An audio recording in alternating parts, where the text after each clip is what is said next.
Start video. I do. I need to make it back to the office. Let me just, we're not streaming yet. Okay, that's fine. I'll see you. I'll let you know that you. Yeah, correct. I'm being munchies. Okay. Don't worry about it. Thanks, Lone Ranger. You recording? Okay.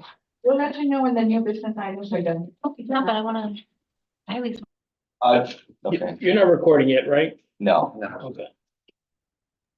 you'd see the red dot. Oh, gotcha. okay. Are we ready? Yes, ma'am.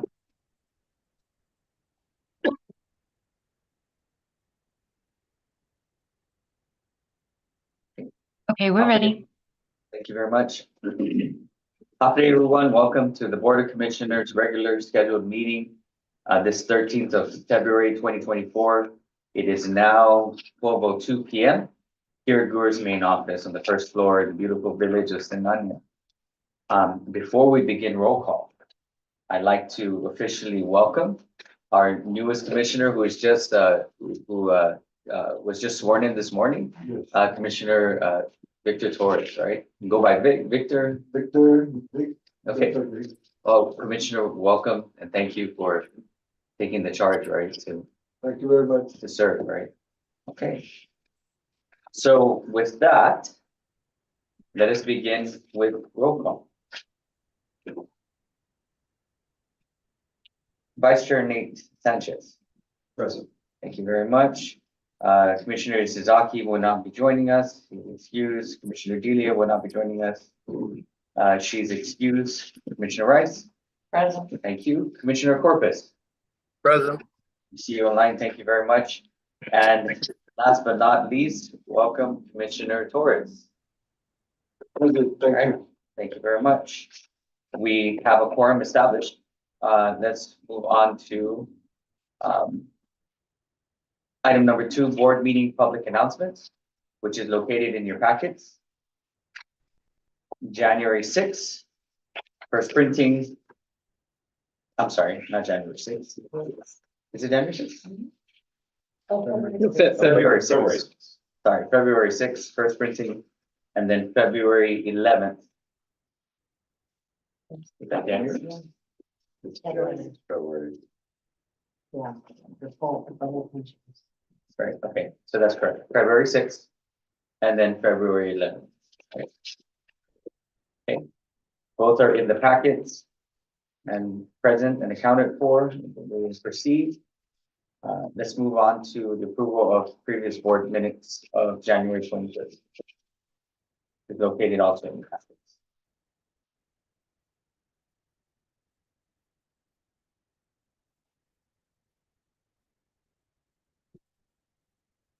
If I may, Chairman, Yes, ma'am. the only correction that I found was under the call to order is just the third line down. We just need to change the date or the year from January 23rd, 2023 to January 23rd, 2024. That's the only thing I found. Okay. Thank you very much. This one was a pretty quick meeting.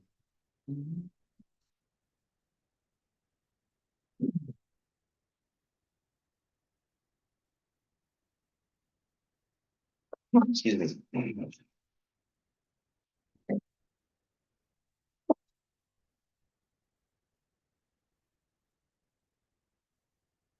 If there's nothing further, may I get a motion? I'll make a motion to approve the previous board minutes of January 23rd, 2024 with the correction of Tuesday, January 23rd, 2023 to January 23rd, 2024 at 12:08 p.m. Thank you very much, Vice Chair, for the motion on the floor, subject to corrections. May I get a second? Second. Thank you, Commissioner. Thank you, Commissioner, for the second. Any further discussion on the matter? There's a motion on the floor. I may call for vote. All in favor, please say aye. Raise your hand, so I may see you. 1, 2, 3, 4. Thank you. Motion passes unanimously to approve the minutes of January 23rd, subject to corrections. Okay. And so, moving on to new business, and I'm going to take the opportunity now at this point, right? Commissioner Torres, right? Thank you for joining us. We're live on air. Would you like to say a few words? And Well, I guess I'm just looking forward to working with this board and GHURA, agency of GHURA. When I was in the government service, there was always a lot of, projects that were really helping the people of Guam as far as the housing and, facilities in the various villages, development block grants and so forth. So, yeah, I'm looking forward to, furthering that, assisting the people of Guam. so thank you and welcome to the group. It's a good group, right? Yeah. And you're gonna see we do a lot of good work for the community. And, these folks work really hard at what they do. Thanks, so Yeah. thank you for accepting the charge. Okay, moving on to new business, item number 1, intent to award or intent of award, IFB GHURA 24-001, Section 8 workstations. Madam Executive Director. Thank you, Chairman Rivera. Intent of award, IFB number GHURA -24-001, Section 8 workstations. The bid opening for the subject project was held on December 7th, 2023 at 2:00 p.m. A total of 3 bidders registered for the bid and were given bid specifications, of which 1 submitted a bid. Listed below are the results of the bid submission, which were opened and read out aloud publicly. So the vendor was Handsome Quality Office Furniture with a bid bond of 15% DB Insurance Company Limited. And the government estimate was $38,824.28. In review of the bid result, Handsome Quality Office Furniture provided the lowest responsive and responsible bid. After further clarification, the committee members determined to proceed with the award. Currently, there are 6 housing specialists responsible for processing assistance and 4 inspectors, including the inspection supervisor, to ensure compliance with housing quality standards inspections. Unfortunately, without the additional staff, each housing specialist will exceed the maximum capacity of client ratio per specialist by approximately 20%. To minimize inaccuracy and maintain timely processing of Section 8 families housing assistance, it has become necessary to hire additional staff. To accommodate the hiring of the additional staff, renovation of the office commenced in September 2023, and the procurement of the 7 workstations will be installed in the newly renovated office spaces. I think they meant 8 workstations. Oh, no, sorry, 7 workstations for Section 8. My bad. And that is the intent of award. Very much. Commissioners, any questions?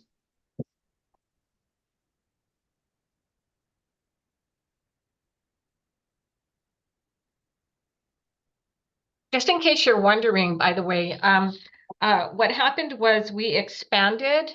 We took the old storage room in the Section 8 division and moved out all the files that were stored there. And that's where the workstations are going to be installed to accommodate the new staff. And then, we had to do a lot of shifting around also on our side to free up some space for our procurement and our legal counsel. So Section 8 was very accommodating, and they moved out their storage files and decided to have their staff go into that extra expanded space.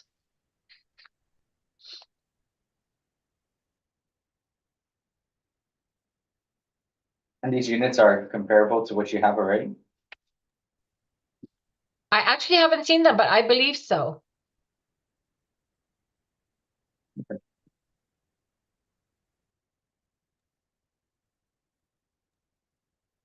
Chairman, if I may, I'm kind of missing something here. Now, there was 3 bids, correct? And we have a government estimate, but I don't see the other bids from the other companies. I see Henson at 39,976.62. I don't see any other. Am I looking in the wrong place here? No, you're looking in the right place, Commissioner. There were 3 bidders registered, but only 1 submitted. That's why you only see 1. I apologize. Okay. If I may add, Sure. because there was only 1 bidder, we had to also submit the procurement record to HUD to get their approval. So anytime there's a sole bidder or sole source, it requires approval from HUD. Hmm. So that's why there's a little bit of a Excellent. time. So we got Okay. that approval back for the sole bidder. Got it. Yeah. All right, thank you. Thank you. Okay. I'm gonna this one. I have no further questions. Commissioners, do you have any questions? I have one comment. Sure. Just for archival purposes, please make corrections on the board meeting held on state at 2024, not 2023. On the bottom page, Oh, yes. All right, yes, we'll correct that. just for archiving. That's accurate. Down. Oh, on the, Yeah, got it. It's usually the normal thing on January and February. yes. Yeah, it gets you for a little bit, Gets you right? for a couple months. Got it. Thank God we don't have personal checks. That's right. Okay. All right. No questions on my end. Thanks. Right, thank you, Vice Chair. Okay, hearing no further discussion, may I call for motion on the floor? Chairman, I motion to approve incentive award IFB GHURA -24-001, section 8 workstation.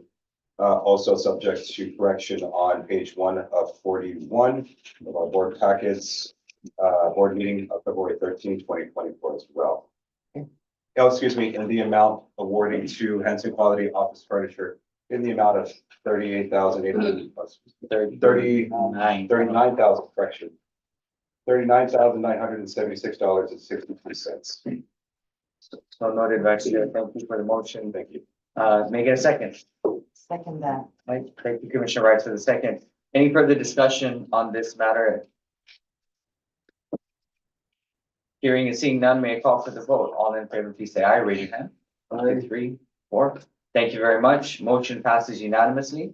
For IFB GHURA -24-001, section 8 workstations, to Handsome Quality Office Furniture for the amount of $39,976.62, subject to correction on the archive of the documents at the bottom, correcting the date from 2023 to 2024.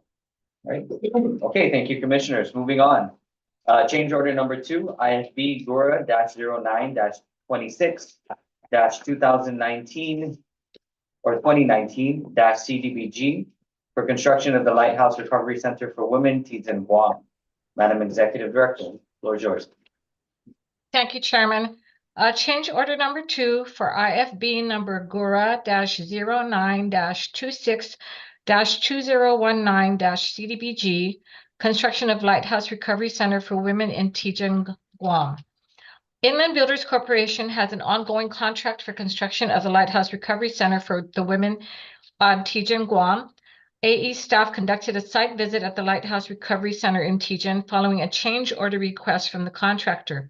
Upon assessment of the area, AE staff had concluded a need for additional work. The original contract was for $2,350,000, and the contract notice to proceed date was September 13th, 2021. Changes approved. There was one for the contract duration of 330 calendar days. And there was also an equitable adjustment approved, one equitable adjustment approved. The adjusted contract amount became $3,043,268.67 with a contract completion date of February 29th, 2024. This change order is for $18,792.66 and an extension for this change order of 31 days. The adjusted contract amount comes to $3,062,061.33 with a new completion date of March 31st, 2024.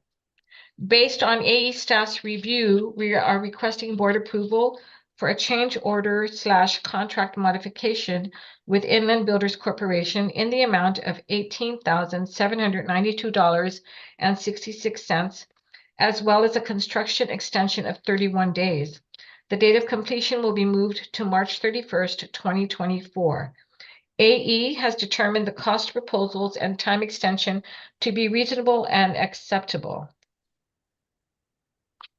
If you have any questions, I believe. I'm Sorry. here. I am here. Is Sunny there? Yes, ma'am. Okay, there. Thank you. May I just clear, sorry, Edie, if I could just clear for the record. I think what she meant was, so there's one change order, that would be change order 1 and 1 equitable adjustment. So this would be the third overall adjustment to the price. For this project. Yes, and there was a adjustment on the contract completion date, but that was only with the change order, not the equitable adjustment. That's correct, sir. So this would be the second amendment to contract date. Right. Yeah. And if I may, I do have a quick presentation for the board. Sure. Ms. Audrey can go ahead and pull it up, please. So that way it's here. All right, thank you. Okay, so thank you, Ms. Audrey. Next slide, please.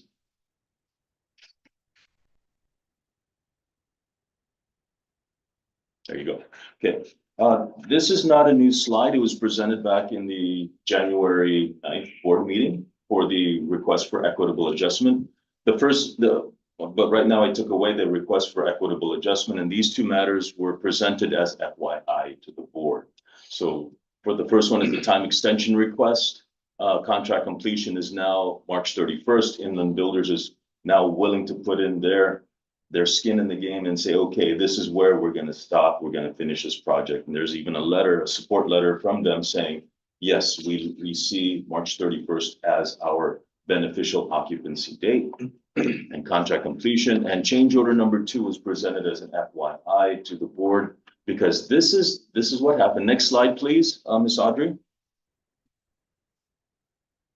Yeah, concrete encasement. Now, when this matter and concern was brought up first to then architect LaGuardia, we were discussing with them, and then COVID hit, then everything else kind of came to place, and he passed on because the specs and the drawings did not address this case.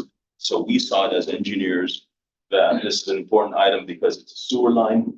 It's a sewer line, not say sewer, it's a waste line. And so, of course, when we run into earthquakes, the little daily, sometimes weekly earthquake, along with truck deliveries, it's something that we should consider. And it's very forward-looking and for preventive maintenance purposes. Now, at the time, architect LaGuardia, we were in discussions, but we never finished the discussion before he passed on. And so, again, I'm not here to argue, because, rest his soul. We did discuss it with his engineers, the remaining engineers and structural engineers, and they did agree that this should have been part of the scope. And so, as you can see, we've already put in the piping, but now just waiting for the encasement. Now, this encasement also, the final concrete pour, Miss Audrey, next slide, please. The final concrete pour, as part of the schedule, this isn't anything extra. The final concrete pour also includes the power line back from the backup generator into the facility. Okay, and so this concrete pour is scheduled for February 17th. So we expect it to be poured and will be done with the project, that Inland Builders can now apply for the occupancy permit. Okay, and they're looking at next two slides, please, Ms. Audrey. The building is substantially completed. This picture, they're just wrapping up the kitchen in the facility, right, Miguel? Anything? Okay. So they're probably going to be done within what, a week or two? Yeah. Yeah, 2 weeks. And so next slide, Miss Audrey. So most of the rooms are completed, ready for furniture, Do they have furniture already? Miguel? Initially, they delivered the conference table sites. But so those were done with the gearings, they can proceed with another more like equipment. How about the beds? Anything with the beds? Are they gonna be bringing in beds? Yes, but it's still in the process from their purchase, so hopefully, maybe it's just like timing once we turn over the unit, to them, so it's gonna be ready for the delivery. So, there you go. Commissioners, inland builders will, after applying for the occupancy permit, they anticipate GFB inspection by March 11th through the 15th.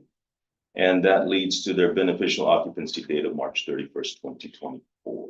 So that's my presentation. This change order includes the concrete encasement of $18,762 and some cents, along with the change of BOD or contract completion date to March 31st. That concludes my presentation. Thank you, Sonny. So at this time, we're just waiting on governmental clearances and the concrete logistics.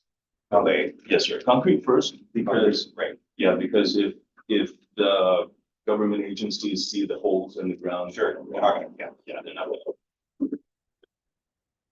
I think Mr. Torres knows. so currently there's, yeah.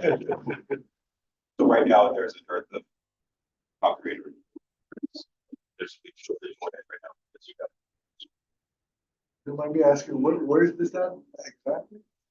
Oh, it's near, Next to Lighthouse Salvation Army, the male lighthouse recovery site. It's just the opposite side of it. Teaser. Oh, near police station, on the way to the police station, on the way to GDOE headquarters. Right. I think a public health wing office. Also Yeah. right to the old theater. Oh, yeah. Yeah, okay, yeah. Around that area. Okay, so, Yeah, nice. that visit, yes, sir. Oh, That is the- ribbon cutting next, right? That's right, Yeah. that's right, sir. Yeah. And this is the last time that I'll be making this type of presentation. Anything after this, we've already told the contractor, anything after this is enough. on them. Yeah.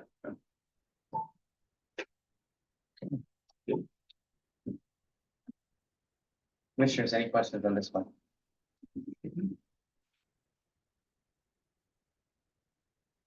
Okay. There's no further discussion. May I get a motion on the floor.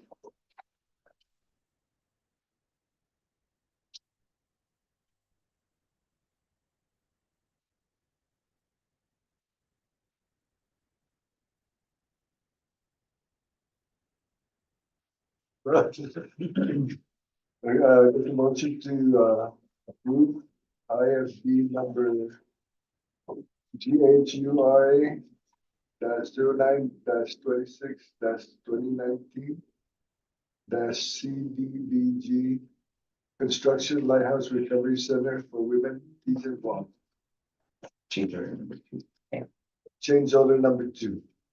Go ahead and just, in the amount of. Okay. In the amount of $18,792.66. And the extension. And the extension. Extension for 31 days? 31, extension for 31 days. Okay. Thank you very much. Commissioner, so we have a motion on the floor. And may I get a second? I'll second that, sure. Okay, thank you, Vice Chair, for the second. Any further discussion on the matter? No? Okay, hearing and seeing none, may call for the vote. All in favor, please say aye or raise your right hand. 1, 2, 3, 4. Thank you very much. So motion passes unanimously. This is change order number 2 for IFB GHURA -09-26-2019 CDVG. Construction of Lighthouse Recovery Center for Women in the amount of $18,792.66 to Inland Builders, with the appropriate extension of the change order date for 31 days for the new completion of March 31st, 2024. Motion passes. Right? Thank you, Commissioner Torres, for your support in your first motion.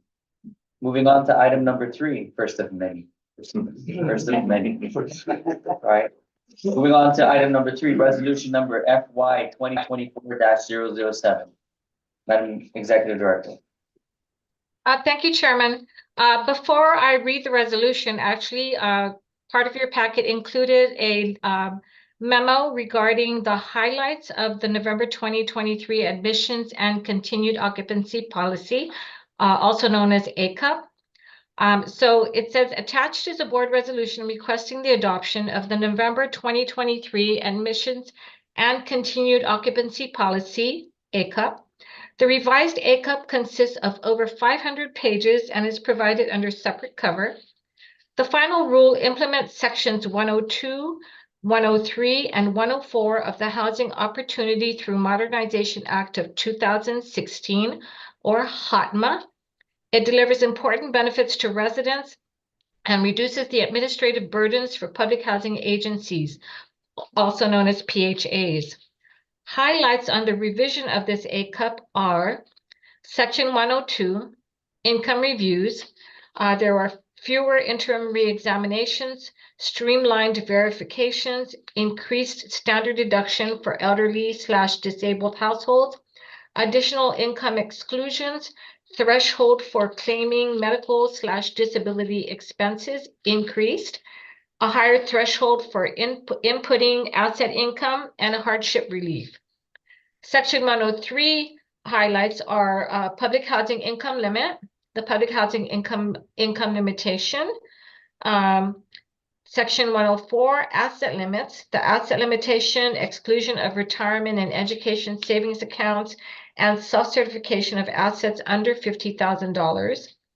And the national standards for the physical inspection of real estate, also known as INSPIRE, NSPIRE, are the standards that will be used for public housing inspections. INSPIRE replaces the Uniform Physical Condition Standards, also known as UPCS inspections. If you have any questions before I proceed with reading the resolution, we do have Ms. Felisa Nicholas, who is our property site manager at M4 and has been, gracious enough to work on the revisions to the ACUP. So if you have any questions for her before I read the resolution, she is in the meeting with us via Zoom. How often do we update this one? Is this an annual? No, this is not annual. The ACUP is revised on an as needed basis when HUD updates the regulations. And if we see that GHURA would like to revise it to meet our local policies, then we will go in to revise it. So it's on an as needed basis as well as HUD regulations or local regulations. Got it. Thank you. And just for my sake, right? What is in your experience the frequency of this? Usually, based on frequency, I would say about once a year. Lately, it's been every 6 months, only because HUD has come out lately with the updates to the HOTMA as well as INSPIRE regulations. But other than that, it's either once a year or once every 2 years.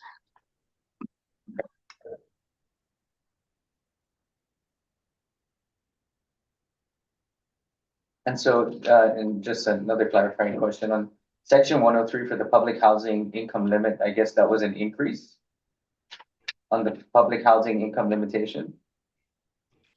I would expect that's an increase, right? The income limits would basically be set at a limit. So this is to cover those that are over income families. Right. Over income families would not be given the opportunity for our income limits. We would have to establish those limits, and the families, those over income families would have to pay the higher rate and not be given the benefits of public housing residents. So just curious, right, with this section 103, increase in the limit, what does that do for our population? Has that increased our population, status quo? It hasn't been implemented yet because of the ACOP. So once. So what would it, Mainly, and correct me if I'm wrong here, Ms. Philly, particularly with the over income, it's to provide an opportunity for a family to graduate out without being basically, hey, once you're over income, you gotta leave. Right. So there's kind of a transition period. Granted, they could stay there longer, they just have to pay the higher rent. Pay the difference, they don't get the subsidy, correct. But it's to allow that transition, because sometimes you could have a family, and we experience this in Section 8, although Section 8 doesn't really have this flexibility. You could have a family that either 1 year or for a period is making extra, but then, right, could lose their job and go down. So it accounts for that transition period. So circumstantial scenarios as well. I mean, like you just mentioned. Well, we don't have that kind of discretion. It really comes down to income, but it doesn't draw that hard line anymore. Is that about right, Ms. Philly? Anything else to add for that Yes. 103? For the 103, we did, in the new ACUP, we did establish the income limits. Yes, it does give the residents to graduate out of public housing, although they can stay. The limit that they can stay after they are considered over income is about 2 years. And we phase them out, or they pay the higher rent. okay, Yeah. We Now, do have about 1 or 2 families that are currently considered over income. what will help other families get in is actually Section 102, which is the additional income exclusions. So, when we verify the gross income, there are deductions that we do in our calculation, similar to what they do with the SNAP benefits. And so certain things can be deducted. So it's those exclusions and deductions, even on the assets such as retirement or educational savings accounts, right, that are going to help families qualify.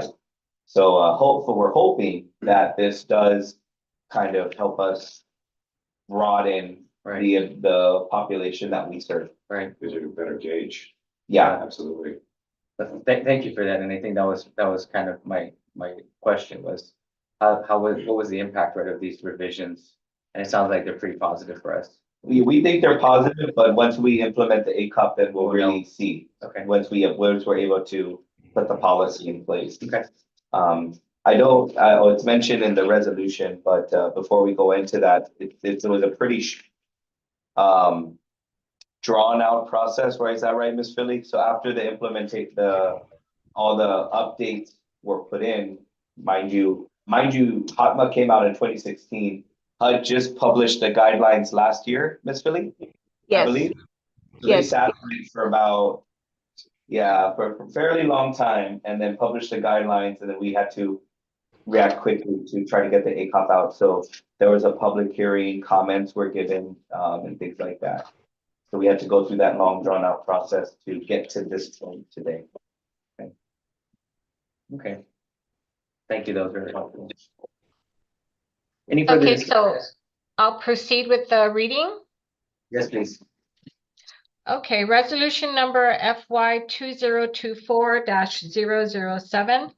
Resolution adopting the November 2023 Public Housing Admissions and Continued Occupancy Policy, or ACUP. Whereas 24 CFR 906 requires all public housing agencies with a public housing program to adopt a written admissions and continued occupancy policy, ACUP, that establishes local policies for the administration of the public housing program in accordance with requirements prescribed by the U.S. Department of Housing and Urban Development, HUD. And whereas the Public Housing Admissions and Continued Occupancy Policy, ACUP, is the supporting documentation to the PHA annual plan in accordance with 24 CFR 903, whereas from December 18th, 2023 through February 2nd, 2024, GHURA issued a notice for public comment and public hearing regarding the updates in the November 2023 ACUP. And whereas on February 2nd, 2024, a public hearing was held in which GHURA received a couple of comments from the public. And whereas GHURA has revised the 2023 Public Housing Admissions and Continued Occupancy Policy, ACUP, to the November 2023 ACUP, which includes updated current mandates, regulations, and policies that directly impact the current administration of the public housing program. And now, therefore, be it resolved that the Board of Commissioners hereby adopts the November 2023 Public Housing Admissions and Continued Occupancy Policy, ACUP, for the public housing program. Thank you very much. Commissioners, any further questions? If none, may I get a motion on the floor?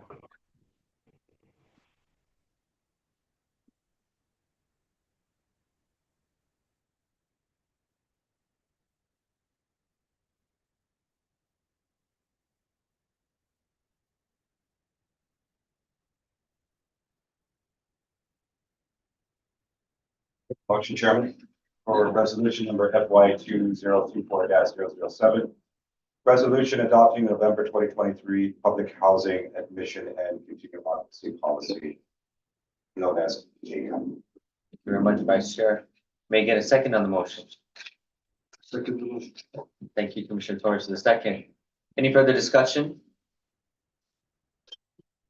Hearing and seeing none, may I call for the vote. All in favor, please say aye or raise your hand so I may see you.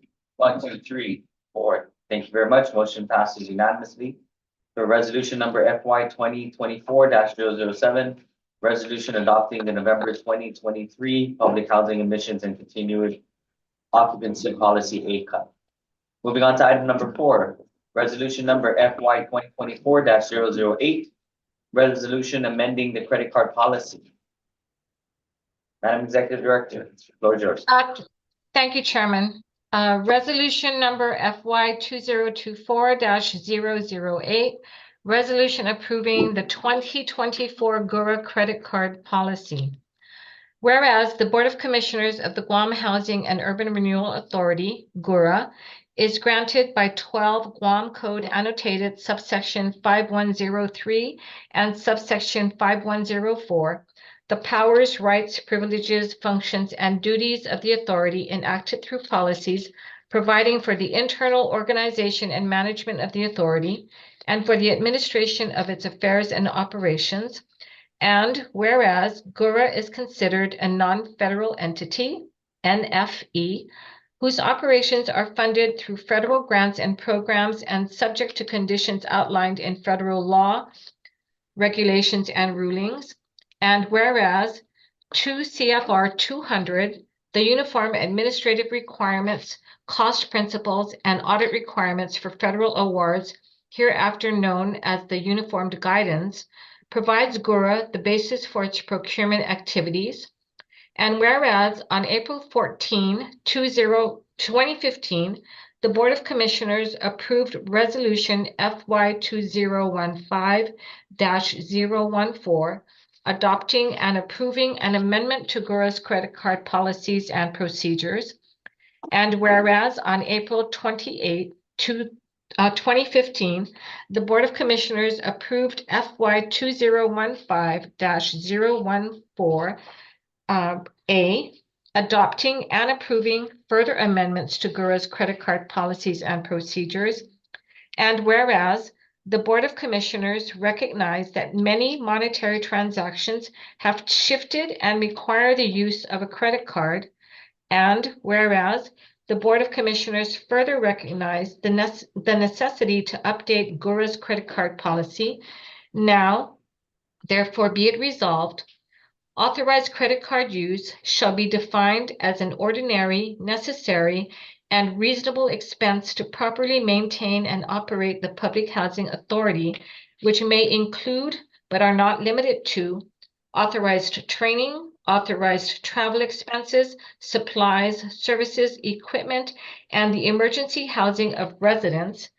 And be it further resolved, authorized credit card use funded through federal grants and/or programs shall conform to requirements and cost principles required under 2 CFR 200, GURA's procurement policy, applicable local laws and regulations, and that it be further resolved that an internal audit on GURA's credit card utilization shall be conducted on a biannual basis as of the effective date of this policy, and a report consisting of findings and recommendations shall be provided to the Board of Commissioners within 90 days of the audit conclusion.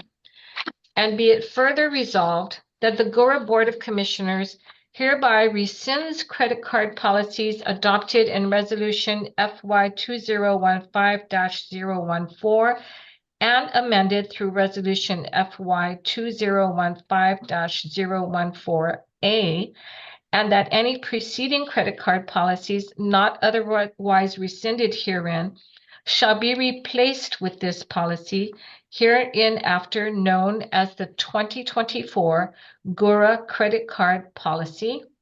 And be it further resolved that the Board of Commissioners approves the 2024 GURA credit card policy, and that it be further resolved that the 2024 GURA credit card policy shall be effective upon promulgation, approval, and publication of standard operating procedures as defined in Public Law 34-05 by the Executive Director, consistent with the policies set forth herein, that shall be updated periodically to address audit findings, recommendations, and to institute best practices. If you have any questions.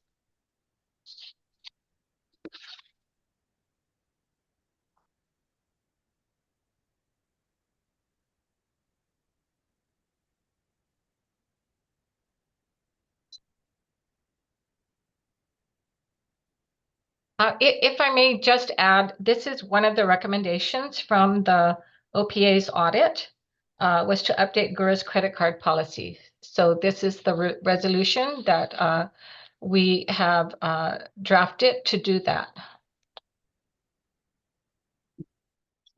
Thank you.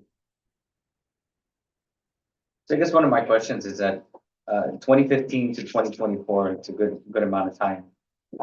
How have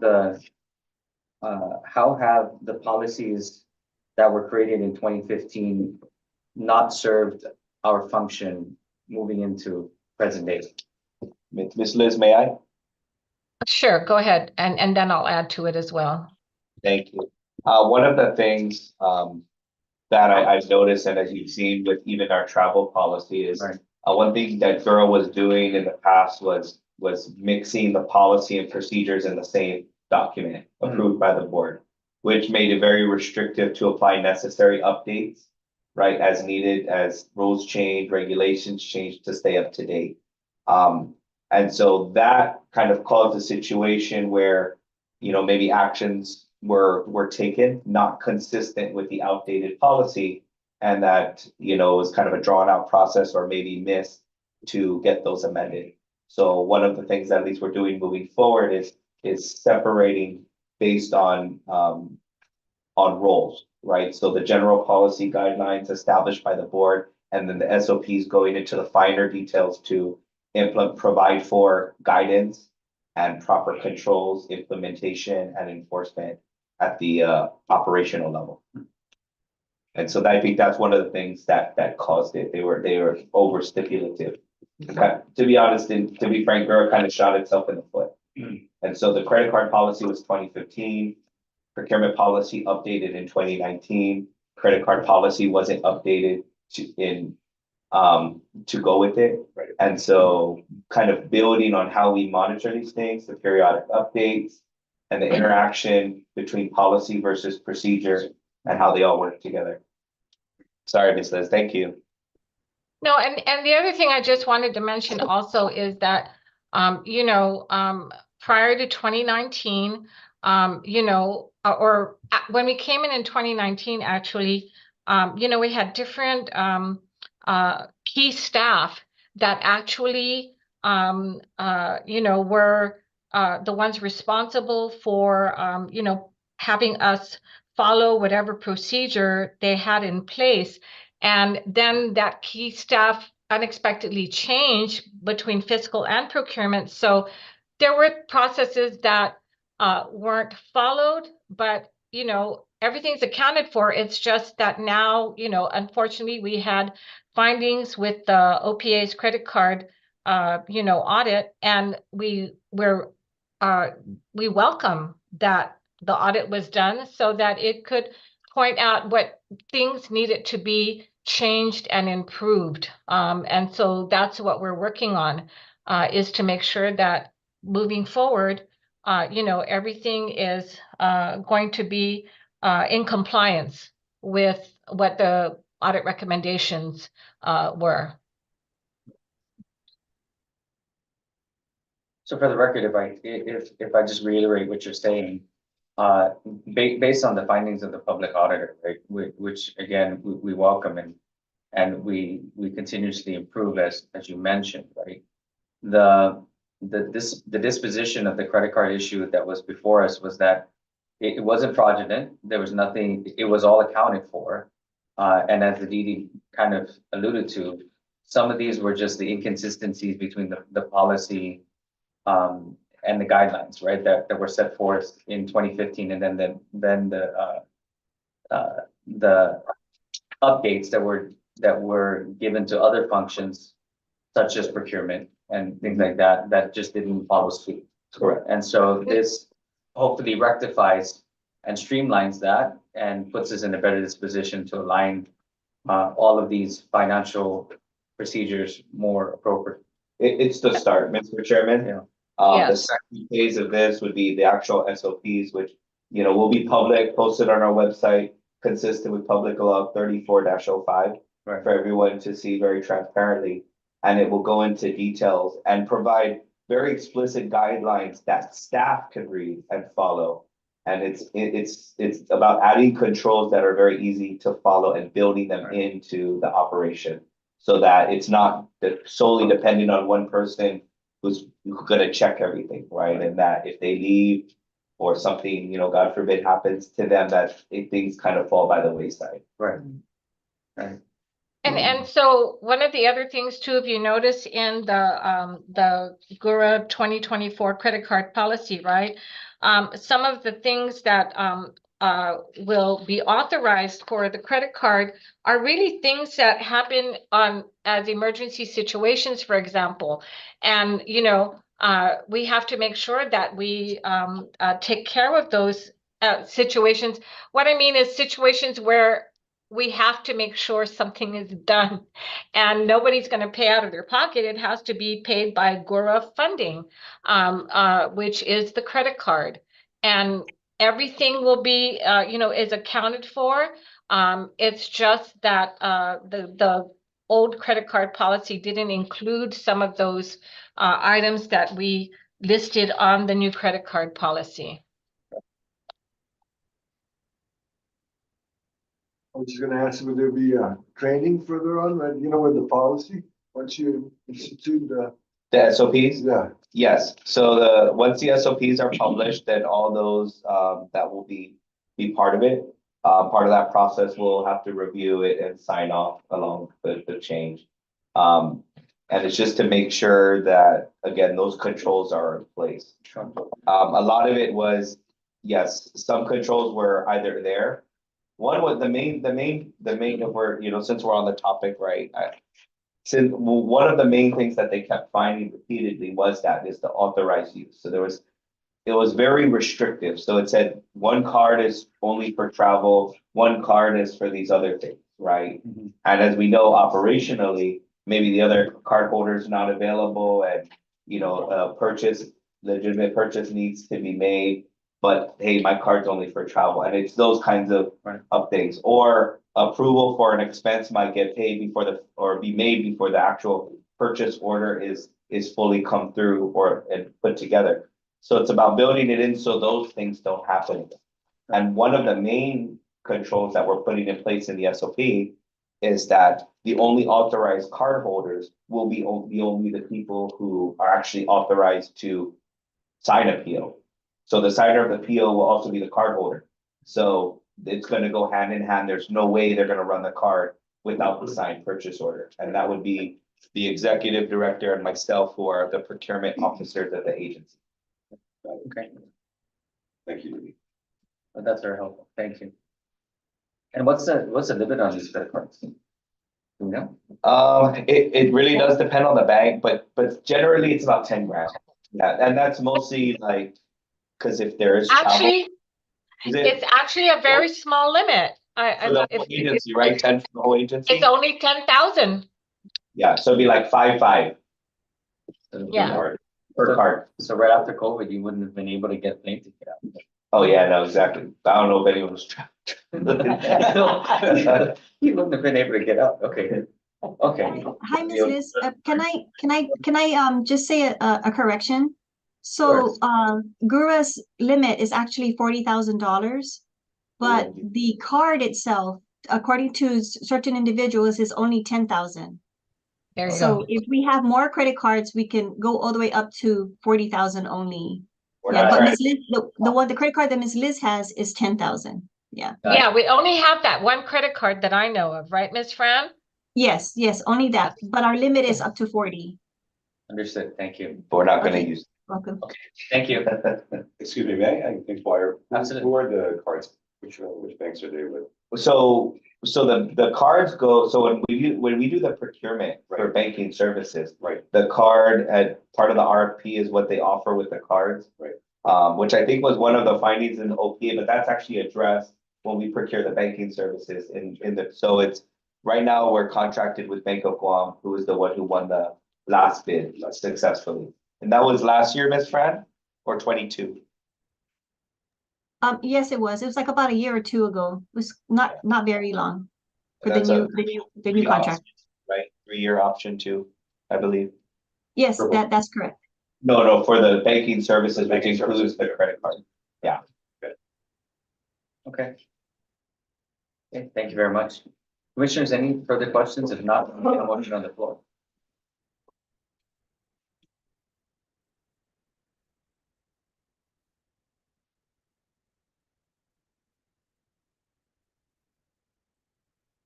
I'll make a motion.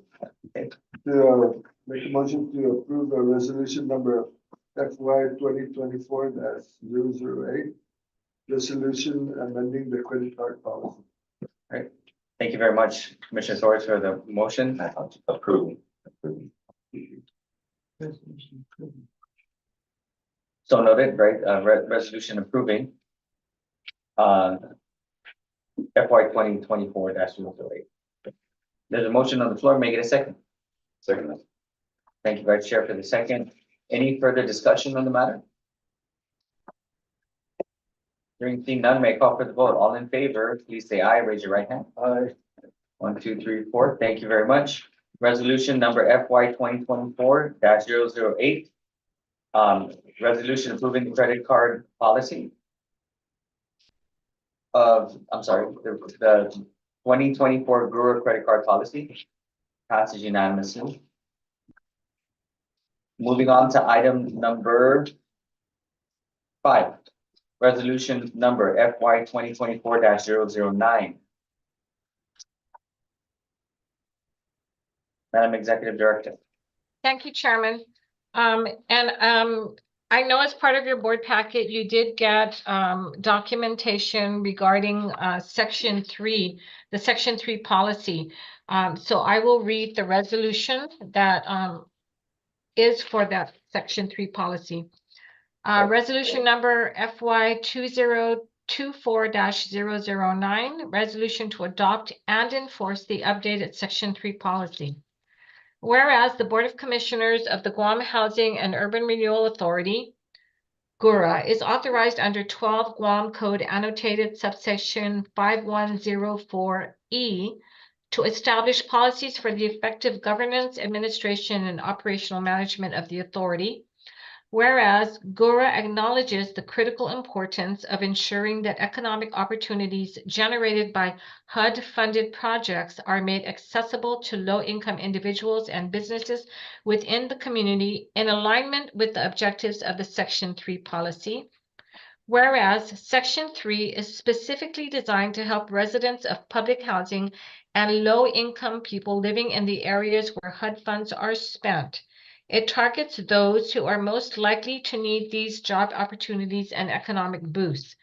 The initiative requires that businesses and contractors working on HUD-funded projects make a real effort to hire local low-income individuals and to subcontract to businesses that are owned by low-income individuals or employ them in significant numbers.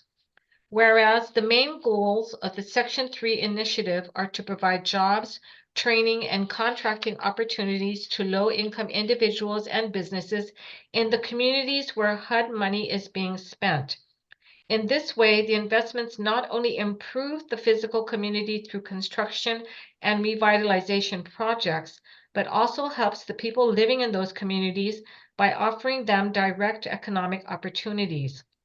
Whereas Section 3 helps to ensure that the investment of federal funds into housing and urban development also includes investing in the people who live in those communities, giving them a chance to work on projects in their area, improve their skills, and support their local economy. Whereas the updated Section 3 policy dated January 26, 2024, outlines comprehensive measures to enhance employment, training, and contracting opportunities for low-income residents and Section 3 businesses in projects receiving HUD funding. Whereas GURA recognizes the need to align its policies with federal regulations, ensuring compliance with HUD requirements, and fostering economic growth within its communities. Now, therefore, be it resolved that the GURA Board of Commissioners hereby rescinds any previous Section 3 policies and fully adopts the updated Section 3 policy as presented on January 26, 2024, and be it further resolved that GURA shall enforce the Section 3 policy rigorously, ensuring that all HUD-funded projects promote local economic development by prioritizing the hiring and contracting of eligible low-income individuals and Section 3 businesses, and be it further resolved that GURA commits to monitoring, reporting, and evaluating the effectiveness of the Section 3 policy implementation, ensuring transparency, accountability, and continuous improvement in meeting the policy's objectives, and be it further resolved that the Executive Director of GURA is tasked with the operationalization of the Section 3 policy, including the development of standard operating procedures, training programs, and compliance monitoring mechanisms, and that be it further resolved, the Section 3 policy as adopted shall be effective immediately and remain in force until further revised or repealed by the Board of Commissioners. If you have any questions, we do have A&E. I'm not seeing who's in the boardroom. I don't know if Irvin, okay.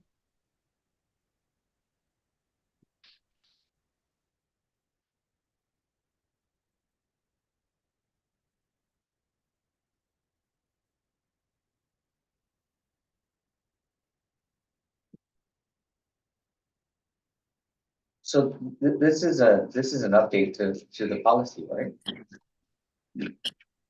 Yes, sir. So this is actually, I believe, going to be the first one that we're going to put in place. That we could recall. That we can. Yeah. The first policy or the first update? First Section 3 policy. Yeah, that's one of the things that I was looking at. We just put the rescind in there just in case, right, for formality, if there is anything, then it. Got it. It's rescinded. Got it. Okay. I have a question, Chairman. Yes, sir. Do we have any Section 3 businesses operating on Guam right now? Or is this something that is new? Within my knowledge, there is no section three businesses, and that I know of, but, one of the things that, me and Ms. Cherry plan to do is to create a, presentation for different businesses to see how they can, apply to be section three businesses. And to be honest, the real goal is why I'm so excited about the section three policy is that this gives opportunities to our residents and to very low income families who may gain the skill as workers. And eventually, hopefully, they can apply to become section three business owners. And so it's kind of that idea that me and Michelle have been going back and forth on is how can we build on the section three policy and how can we build our community? And so that's what we're excited about. Yeah.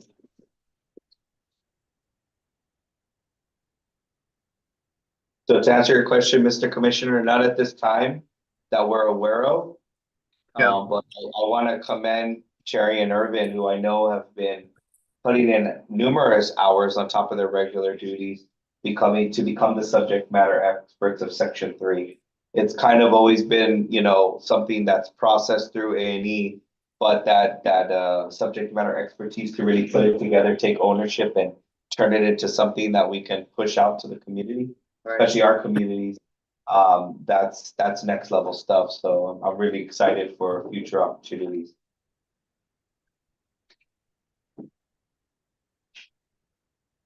Thank you. Yeah, that answers that question. The other one, I guess, would be I have, there's a lot of forms here, I guess, for businesses and then for the Section 3 workers. Is this something that HUD will be doing on Guam soon this year, or is this a new thing, of course, right? We could start now, really.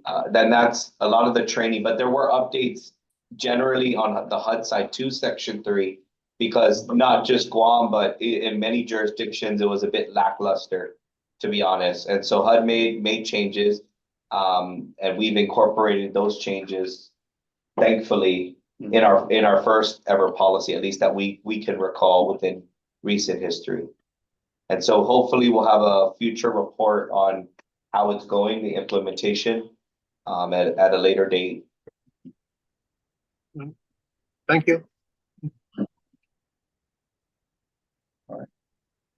Commissioners, any further questions on this one? No, I think this is great. It's very cool. Right. Yeah. Jumped on the bandwagon, so get ready for the barrage. Yeah. I think this creates a lot of opportunity for sure. Very fun. Okay. So making a motion on the floor. There a motion to approve resolution FY 2024-009 resolution to adopt and enforce the updated Section 3 policy. Thank you very much. We have a motion on the floor. Make it a second. I'll second. Thank you, Commissioner Rice, for the second. Any further discussion on the issue at hand?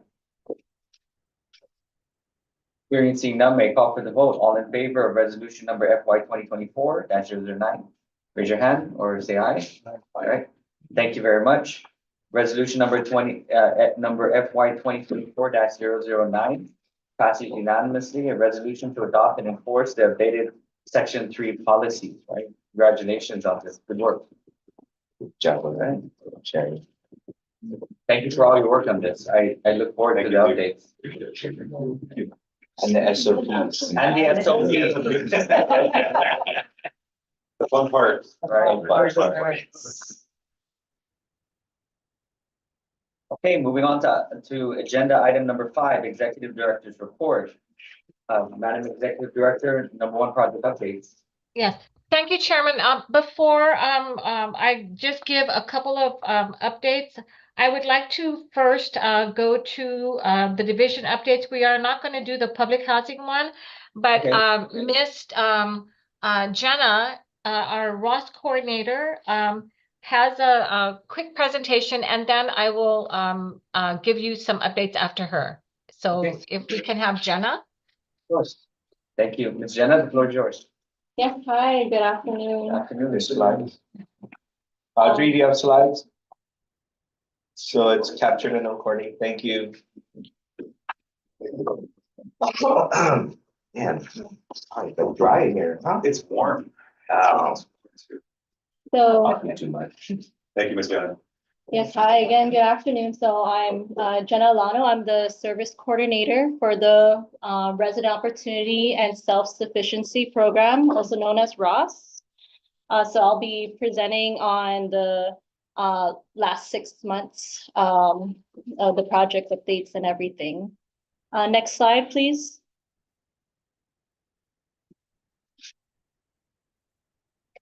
So my program, the ROS program, oversees elderly, which by HUD definition is 62 and above, as well as individuals with disabilities. And my job is really to go out there, see if they need any assistance and how I can connect them to the community services to help them live more independently and to be self-sufficient in their residence. Next slide, please. So for the last 6 months, starting from July 2023 to January 2024,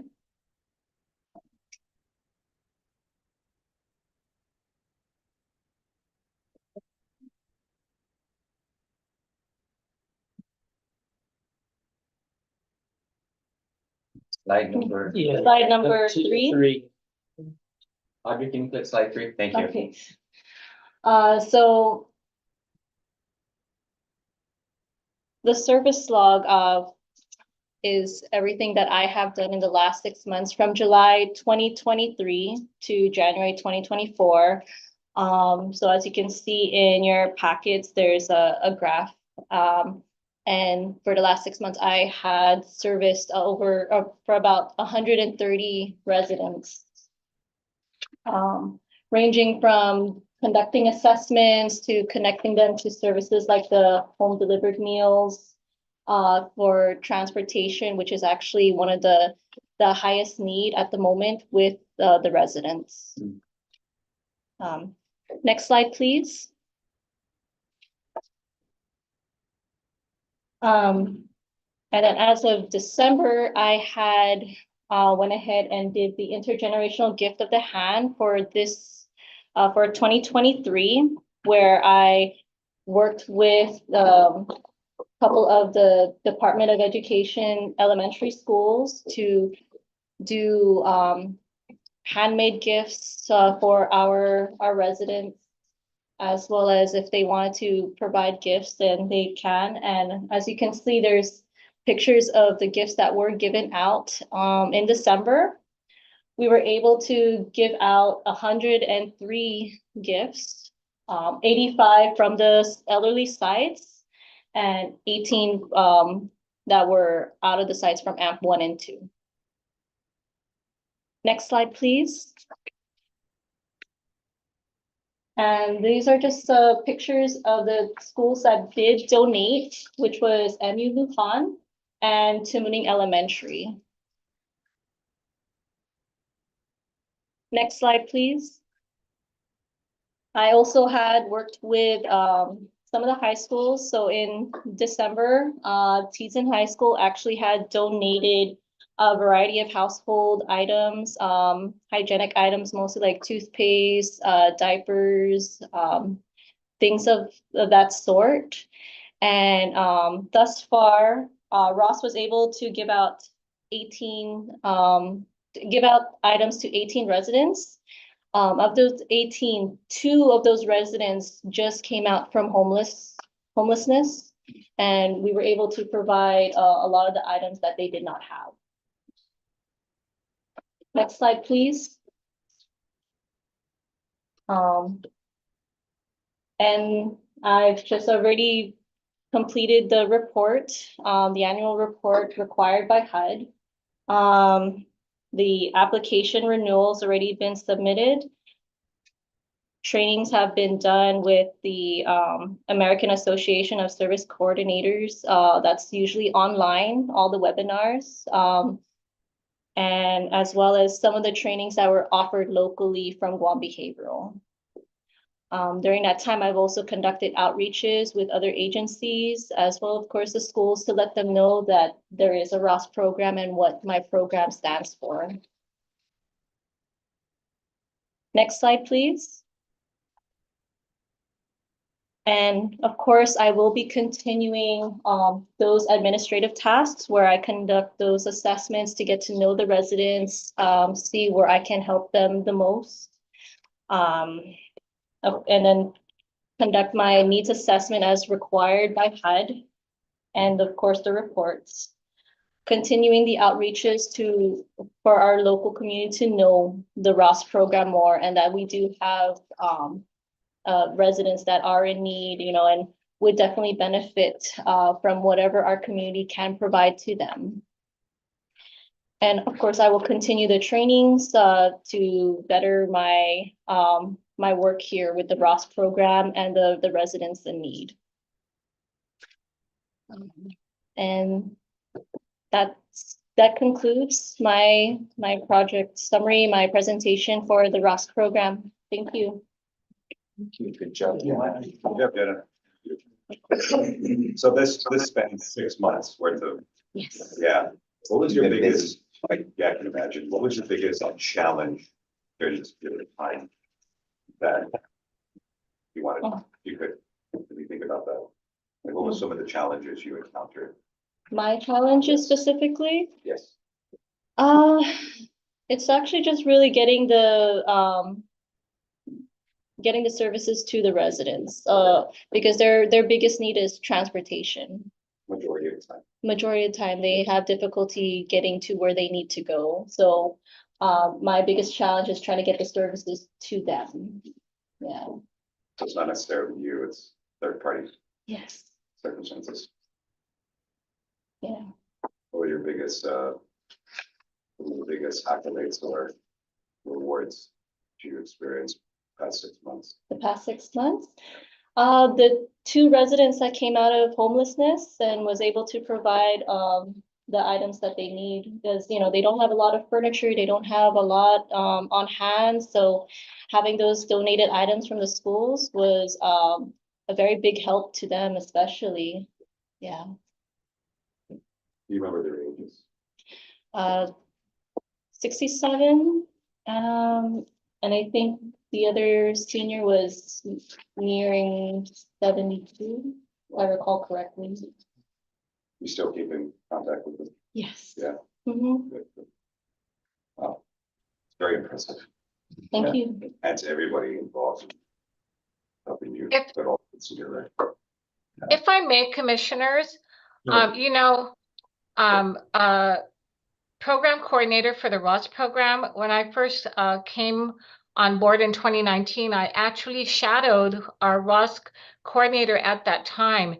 And you really need, you have to have the skill set and the interpersonal communication skills and the background to be able to establish that rapport with residents, so that they do trust you, and then feel comfortable that you really are there to help them. And we are really fortunate to have Jenna on board, especially with the background that she had. She already had a lot of networking, partners, right? So we really thank her for, staying on with GHURA, and hope she will be here for a long time, right, Jenna? Yes. But it's hard work sometimes, having to go out there. Working But on the she does a good job. Did you infer anything? Yeah, this is a tough one. And the ROS position, and it's weird, and this is part of the whole reevaluation of the positions like we've done with public housing. Right. To be the ROS coordinator, you have to have the background and know wherewithal to be a social worker. Yeah. Right, and all the social requirements, empathy, compassion, all that for that work. But you also have to manage a grant, and it's a solo job. It's a one person grant. And so there's a lot to it, actually. I don't even personally or professionally, program coordinator 2 does not cut it. So this may be one that's going to require future revision. It may require a position and evaluation all on its own. Well, I mean, to that point, right, that's kind of been the charge that we've given. Yeah. And so if this is I mean, in my opinion, right, if this is the work that's coming out of that position, and you're saying that it deserves and needs more, then you're Yeah. more than justifying that in front of, as far as I'm concerned, right? So if this is a priority for us, then I would encourage you to get that done, right? Because She's just selected for the program coordinator 2 position, so she'll be serving her probationary period. And based on her number of years, she has submitted a request for an above step recruitment. So that goes through the long painstaking process with HR, but we're gonna review it and go through the process and come to the board, accordingly. So just wanted to give you a courtesy Yeah. heads up, so. Well, I mean, like I said, I mean, in my opinion, right, if you're gonna produce the numbers and show the work that you're doing, then it's well worth it, right? So I look forward to seeing that across our agenda. You mind me asking, what's the population you were working with? Or what's the whole population, or how much did you? That I'm currently working with. Yeah, A lot of them are actually elderly, 62 and above. But I do have a handful of residents that are below 62, but they have disabilities that prevent them to doing what they are what they need to do. but the numbers. Over that you- Oh, Over 130, right? 130 that was serviced in the last 6 months, but So your population is probably bigger. yes, there's 82 from the elderly housing, but beyond that, about maybe altogether 150 plus That you're working with now, that I'm working with now. Yes. but the total population, in the residents? Because we do have the elderly sites, and altogether that's about 82 units for the elderly sites. But then outside of the elderly sites, there are still elderly residents who live alone or individuals with disabilities. So altogether, I've so far have seen about 150 altogether, which is inclusive of the elderly sites. I mean, I think one of the things that I would like to, if we're gonna do this, right, and we're gonna do it right and bring this before the board, I think at that same juncture, if you're able to, right, I would recommend that you start to maybe also, and I know Dee is really good at this, right, just put some analytics to it by way of, because it sounds like it's not only the amount of her population, right? Yeah. But the frequency of the geographic distribution that she has to Yeah. also deal with, right? And so we put some metrics to that, we may realize very quickly, and funding, of course, available, right? That there may be a quick metric to this, that, for every 50 people, right, over this jurisdiction, we need one, right? And we only have one covering all of it, right? So we may wanna take a look at that, and if we're gonna do this and put it before the board, we may just want to do all of that at one time. And open up the lanes for you to get the personnel that, so we don't get burned out either, right? I know it's a restricted grant. So Yes, it's restricted. That's why when I say it's a one-person show, the grant only provides for one person. And so like 95% of the entire grant is towards the salary of the one individual. And then maybe 5% for training, other things, very, very minimal, very lean grant, but absolutely, Mr. Chairman noted that we will provide that an end of the year report, right, which is due to me anyways. So we can provide that to show the metrics, right? So, because I think that is very important, right? So to put a little into perspective, over 150 clients served or eligible population, because it's only elderly and non-elderly disabled, we have 750 public housing units. Yeah. So that's a pretty big ratio of people, and it is 1%. Yeah. So the rest of the agency, they'll pitch us in where we can to support, and that's important internally that we do. Well, thank you. I appreciate your work. Thank Thank you you. for bringing this before us and letting us know. Right, keep it up. Thank you, Jenna. Good work. Thank you. Thank you. So I just have a couple more things and then we'll be done. So I just wanted to give you an update on some of the good things GHURA continues to do. So one of the things is we've been successful in purchasing a couple of properties to increase affordable rental units. We purchased a duplex and a fourplex, both in Agana Heights. And then we have an additional 21 unit complex that we put an offer for, and we hope to secure a purchase for soon. And then we also, as you may have heard in the news, we're involved in the Interagency Council for Homelessness with the Lieutenant Governor's Office. And we did acquire the facility in Tamuning that will serve as the overnight shelter for the homeless.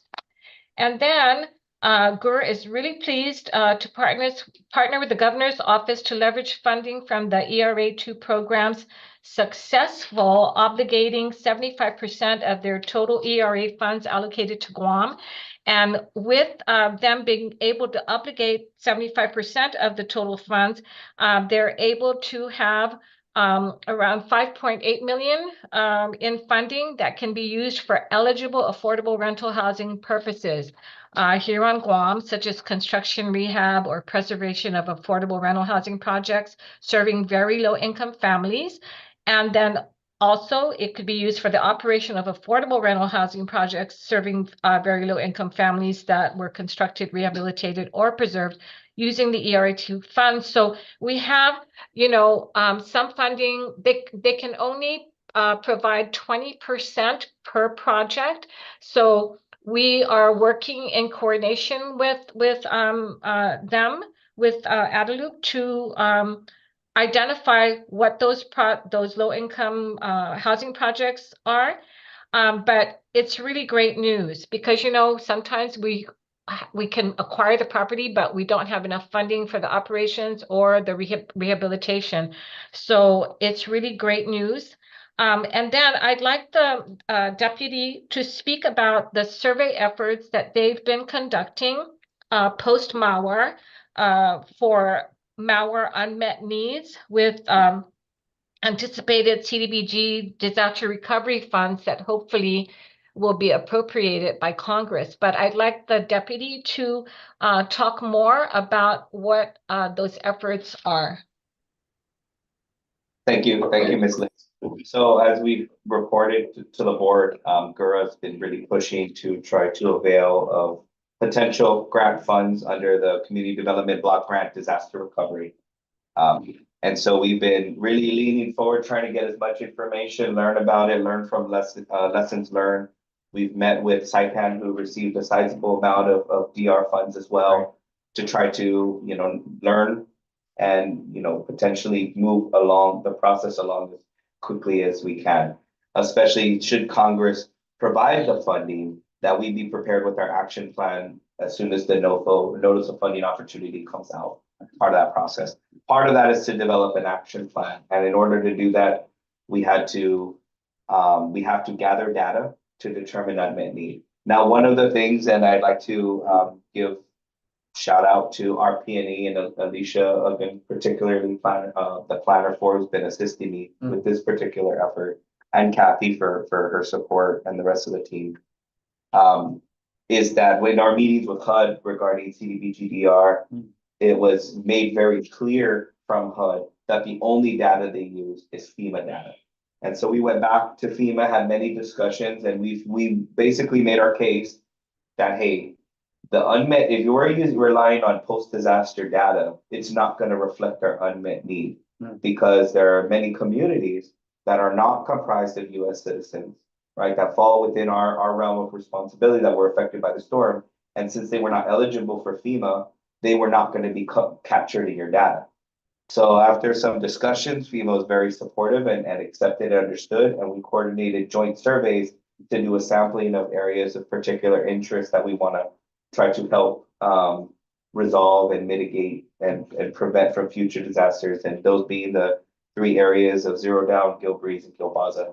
So in coordination and in partnership with FEMA, we conducted our first survey, house-to-house survey on the Gilbaza subdivision. And just this Saturday, we completed our sampling and the house-to-house survey of the Gilbreeze subdivision. And so with some funding allocated from our non-appropriated, non-fed funds that were utilized, we were able to support with the logistics necessary and volunteers from GHURA in other areas to work that time and conduct a house-to-house survey in partnership with FEMA. So it's very successful. Nice. So we're now compiling the data. FEMA's putting it together. We have a whole GIS, pretty sophisticated mapping system. And then it's gonna take us a little bit to go through it and write up our narrative and our report, our summary. But having that FEMA stamp on there is gonna be important, and they're gonna formulate their own assessment based on that and forward that, and so HUD will consider that as well. Nice. Looking forward to it. Interested in seeing that report. All right, thanks. Thank you for that. Yeah, there's a lot going on. We're doing a lot. Yeah. So kind of as the general sense, right? And with the support of everyone in GHURA and the support of the executive director, right, is we want to fulfill the other half of our role, really, under the namely statute of GHURA. I don't want, me and the ED don't want GHURA to just hide in our shell and focus on our grants. That would be a very easy, basic thing to do. But it's how do we build the rest of the community up, right? And not just focus in on the populations we serve for the grant, right? We really want to be, housing, urban renewal, right? And build the whole community. Encompass everybody, so we all grow together. Yeah. Awesome. For that out. Madam Executive For Director. that. Oh, excuse me, Commissioner Torres, did you have a? Yeah, so, Gilbreeze and Gilbaza are like well-known now, right, compared to before, but there's a lot of like, like Chamorro Land Trust, what do you call that, what do they call those? Yes. Areas where they're Yes. similar to Gilbreeze or Gilbaza, but they're not as well. Absolutely, and there's a lot of challenges with that, and particularly we're kind of outside of that scope because there's I don't want to say for certainty, but a high degree of surety that it's unlikely we can do anything because we never will have a chance to own the land. And there's generally a hard requirement to own the land or have some tie or lease to the land to be able to spend these funds. And since Chamorro Land Trust is under a trust and we can never own it, we can never really have a part to it. And it would kind of go in contradiction to what the trust is going to be. There's not too much we can do on it as it stands. So unless they were to change the law for some reason, Rewrite the ordinance. or however, that's really kind of the legislature up to them on how they want to get us involved. But so long as that land belongs to the trust, it's out of our purview to kind of put in money. Or entertain it at Yeah. all. Now, I don't want to say entertain it at all. We're always open to discussion and always trying to find ways. But under that specific context you just mentioned. Under that context, Yeah. there's not too much we can do at this time. Right. So we want to try to focus in on the areas that we can positively affect, that fall within our purview. Interesting. Okay. Thank you very much. Madam Executive Director, is there any more updates? That's it. We'll be letting you know. I think we might be having a ribbon cutting in the near future for the units at in Dedado, Summer Villa, I believe is what they're called. But we will be letting you know, and of course we'll be looking forward to the completion of the Women's Treatment Center. Because that's been a long time coming and everyone's excited to see that. So we'll be letting you know, but that's all I have for today. Thank you very much. Thank you very much. Any other further discussion or announcements? And just one real quick, on the ACOP, the property site managers want to say thank you. Because now they're able to really get it implemented and get moving on it. So noted, thank you, right? Okay, here, if there's no more announcements or general discussion, the next proposed scheduled board meeting is Tuesday, March 12th, 2024 at 12 p.m. Please mark your calendars. As usual, our staff here will contact you just to confirm, right? I mean, other than that, right, Commissioner Torres, as you can see, there's a lot of work that happens behind the scenes, right? And as we mentioned, it's a great team. And I hope you start to really gain a deeper sense of appreciation of the work that they do.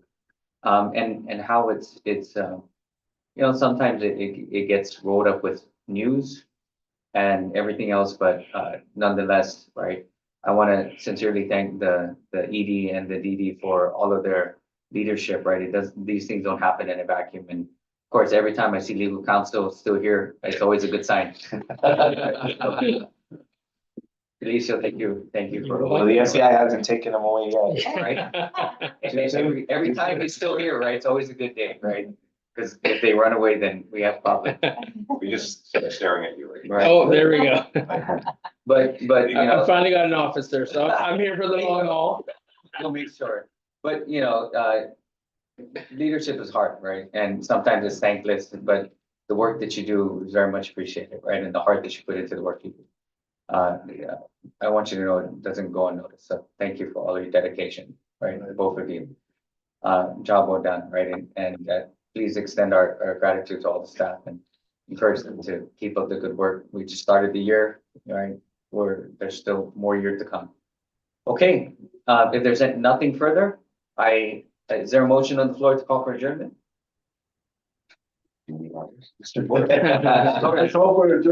Right, do I get a second? Second. Thank you, Commissioner Rice, for the second, and call this meeting at 1:32 p.m. Thank you very much. Congratulations. Thank you. Thank you. You guys, thanks.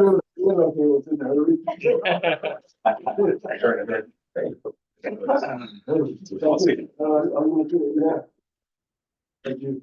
All right. Oh my God.